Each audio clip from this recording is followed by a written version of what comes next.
My name's Michael. I'm the current secretary of the Blue Mountains Soaring Club and am representing the 100 or so current members of the club, as well as the hundreds of members throughout the years who have been flying the site since the 1980s.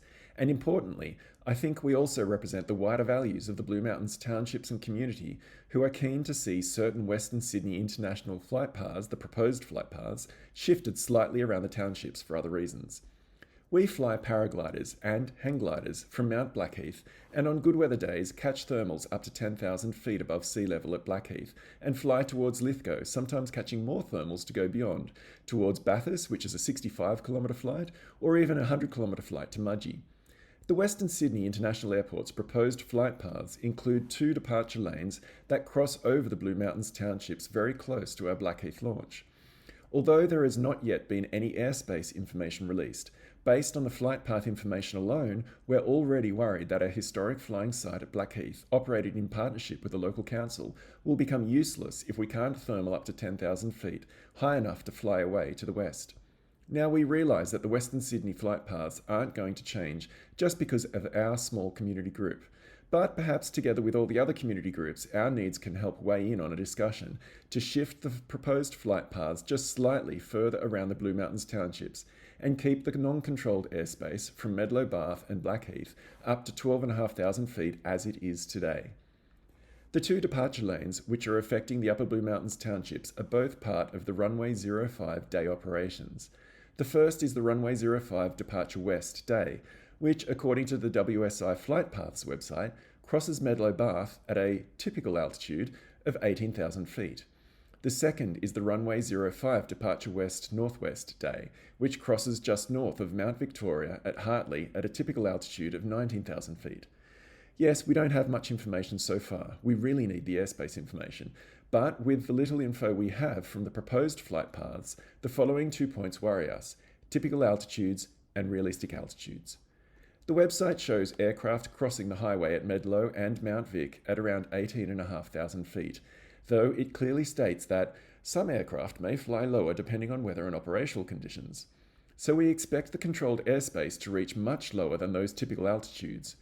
We will be very happy if the non-controlled airspace from Medlow and Blackheath to the west remains up to 12,500 feet above mean sea level.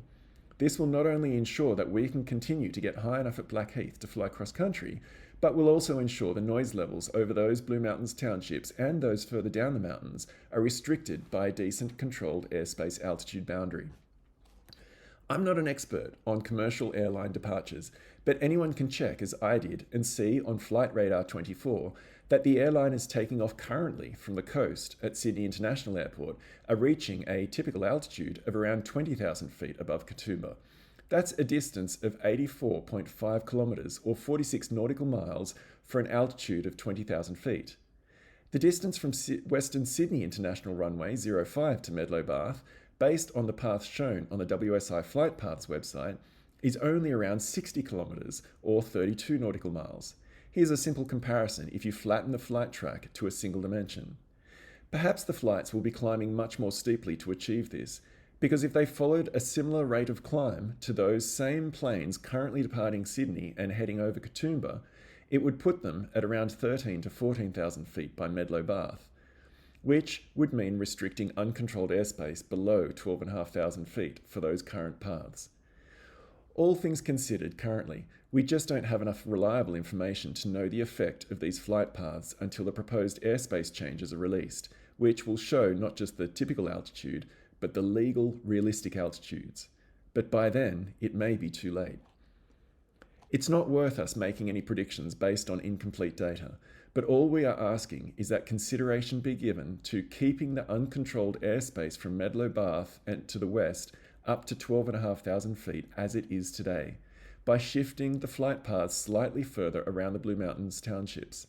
Together with other community concerns such as the noise pollution, visual pollution for the historic Ken Beams Observatory, and environmental impact, we believe there's a good case to shift these specific flight paths slightly further around the Blue Mountains townships. Thanks for listening.